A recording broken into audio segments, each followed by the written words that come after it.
YouTube, how did Duck doing? DuckFilms here, and today we got something a little bit different. We're looking at the new patch notes or the balance post for Marvel Rivals Season 7.5. Now, just like always, I'm going to be giving my insights as I used to coach. I used to play, MRC. I used top 32. I used to do a whole bunch of stuff for this game that I still continue to do. I still coach and everything like that. But yeah, this is my own insights. So major adjustments in the chain CC protection. So it looks like they're probably going to be adding some type of diminishing CC. That means that you gain resist or you gain CC resist or reduction as you get more crowd controlled abilities placed upon you. And if a hero suffers 5.5 seconds of total CC duration or is hit by 6 seconds within a 7 window, Chain CC protection activates this instantly purchase all CC effects and grants the hero 30% tenacity for 3 seconds. So this is generally what I thought they were probably going to end up doing for this game, as there is a lot of crowd control in this game. And as we all know, crowd control is one of the easiest way to shut down a ton of Vanguards and characters in this game. It's just dumping all of your crowd control. So this is going to probably change how you counter some characters with crowd control. You might have to look for alternative actions, whether that's doing some form of target selecting or something else of that sort. But overall, this is a pretty good change for fundamentally for the game that I think the game desperately needed. Then you have scaling tenacity. So tenacity proportionally reduces the duration of incoming crowd control. While active, every new crowd control effect applied to the hero increases their tenacity by 10%, which is pretty cool. Then you get total immunity. If tenacity reaches 100%, the hero becomes completely crowd control immune until the buff expires. During this window, incoming crowd control will not grant further tenacity or extend the immunity duration, which is rather interesting. This could be a little bit scary eventually. There is a ton of crowd control characters in the game, and they add this immunity factor.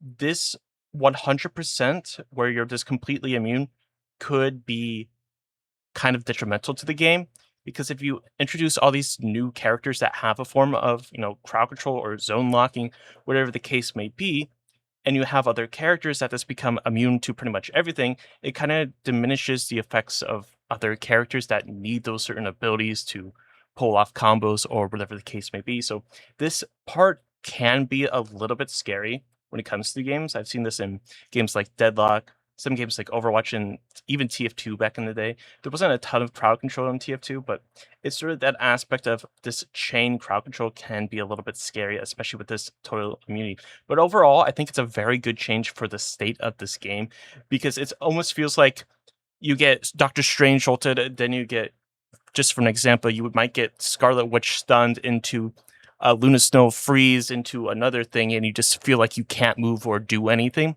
It's pretty frustrating being able to play the game like that. You just can't do anything. You just insta die.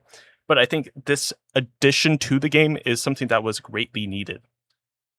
And then for the cooldown, the chain CC protection system has a 5-second cooldown, which begins the moment the final tenacity effect expires, which is pretty nice. But I mean, 5 seconds, in theory, for every single team fight you have, you might have this option. So team fights are going to be lasting a little bit longer now because of this factor, which, I mean, I guess is pretty good. But it just makes team fighting a whole lot more important and wiping the enemy as quickly as possible so that you don't have to deal with the immunity of the crowd control effects or the protection mechanic. Then we move on to our Vanguards. So Emma Frost. They reduce the energy cost of psionic seduction, so her ultimate, so she gets her ultimate faster, which is a little bit scary. Moving on to Deadpool. So Vanguard Deadpool is probably one of the best tanks in the entire game currently. But what they did was reduce the ban hammer gun from ultimate ability bonus health gain per hammer hit from 80 to 60 from 80 to 70 while upgraded. So I hit from 80, so he does 60 now and 70 for upgrade. So 20 health. Okay, so minus 20 health essentially. And then minus 10. Overall 30. Nothing super crazy. I don't think this really changes up the meta in any shape or form of this character being super strong with his ultimate.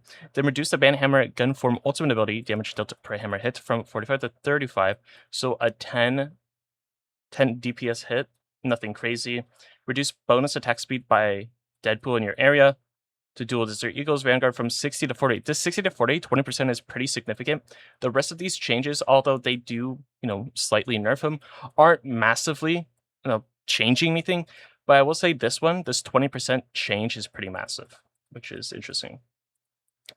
Then Penny Parker. So they're reducing her base health, which I'm not really sure of, because this character already was really bad, so making her even less tanky is a little questionable. But they're increasing the maximum number of cyber webs that can exist simultaneously on the field from 3 to 4, so in theory you could also have more invisible mines placed around the map.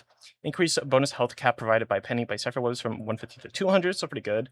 Then increase cypher web cluster projectile speed from 120 to 150.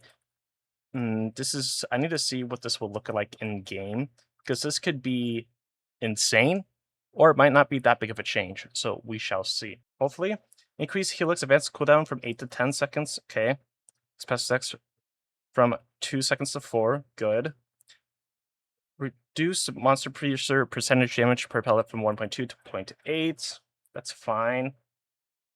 Reduce total percentage damage when all 5 pellets hit from 6% to 4. Jiang, no, when all pellets hit, damage against a 200 drops from 81 to 76. Against a 7 HPO, drops from 107 to 93. Overall, decent change. I mean, again, I'll have to see what she's like in game. I have a feeling that these changes, although are notable, might not make the biggest difference because her overall kit is just very good. Like, they didn't do anything about her ultimate. Like, yeah, they did a change with her ultimate earlier on, but I still think it's probably going to be one of the best ults in the game. The issue with this character is not the fact that, like, her damage, like, yes, she has a ton of damage. It's like, the biggest issue is you have a duelist that is supposed to be, like, a pseudo hit scan character that does a ton of damage mid-range and close range, and for the most part, sometimes at long range. The issue is you have that paired with the ability with a ton of movement, which is a little bit questionable. So it looks like they're trying to somehow change her movement, which is nice. But again, we'll have to see in game. Human Torch. Basically, plasma body mechanic adjusted. Casting, he immediately dashes to short distance. Movement and enters the plasma state. 10 seconds, So you dash to a side, and you have the increased movement for 4 seconds. Okay. Billy now has 2 charges with a 10-second recharge time. So basically, this is giving you a little bit more survivability and maneuverability, although you do lose a lot of, I guess, fuel overall. I need to know how much fuel you actually get. Well, now you just have a base number of 4 seconds. So you have plasma body for 4 seconds. Then you also gain a 10-meter dash before that. Then you get the 4 seconds, and you have 2 charges. So this should increase the survivability, which is pretty cool. For Winter Soldier, remove Trooper Fist grounded effects on enemies. So this is a big change. So pretty massive nerf. Reduce the cooldown from 12 to 10 seconds. So they're making his Trooper Fist come on cooldown faster, but he doesn't grounds people anymore, which is good. Increase Bionic cooldown from 12 to 15 seconds. They're giving him more damage back, but they're decreasing the spell field damage from 55 to 45, so a 10 damage. Reduce the tainted full charge, single charge energize time from 6 to 5 seconds. Increase the impact cooling threshold from 15 to 20, so you can execute people a lot earlier, but they're reducing the base damage of it. So these are just all compensations for what they're changing to the main ability. Basically, this is pretty significant because instead of the 15% on the health bar, you now have 20%, which means you can get the resets faster, which is a little bit scary. And they're also giving him back to 80 damage per shot. I mean, these are compensation buffs for the decreased spell field, so they're increasing this. They're decreasing Trooper's Fist in the grounded. They're increasing Bionic cooldown, so they're just changing some other things. I wish when they're changing characters, when they're nerfing characters or buffing characters, I don't want compensations, I just want one change. But overall, these changes seem very interesting for Winter Soldier. I would say he might be a lot stronger than what he used to be now, but these changes to his hook and everything else are pretty significant because you're not going to be able to get the hooks off as much, and et cetera, et cetera. You get the idea. the whole thing about this character's kit was that you're able to hook someone into your team pretty consistently. Now this is kind of, it's still there, but you have to be more, I guess, understanding. You actually have to plan your hooks properly with the rest of your team so you can pull off these hooks. But overall, the damage increase is probably nice for him, and this change here is also nice. Yes, they're compensating by doing these other nerfs, but I think these buffs might outshine the nerfs, but we shall see.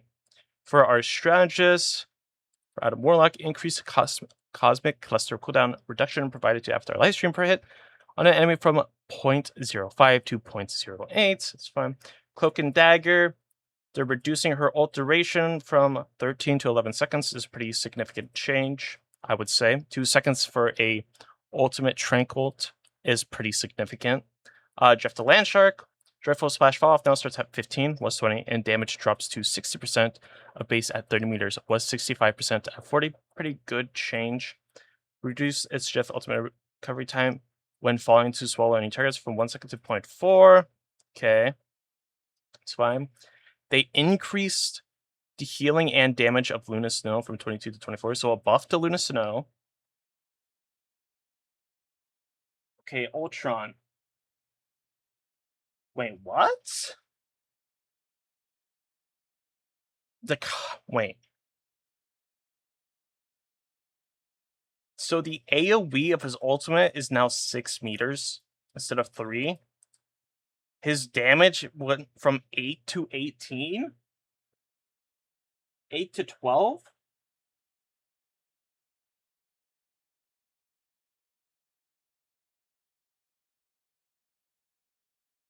If I'm reading this right, this is overall just a buff to this character.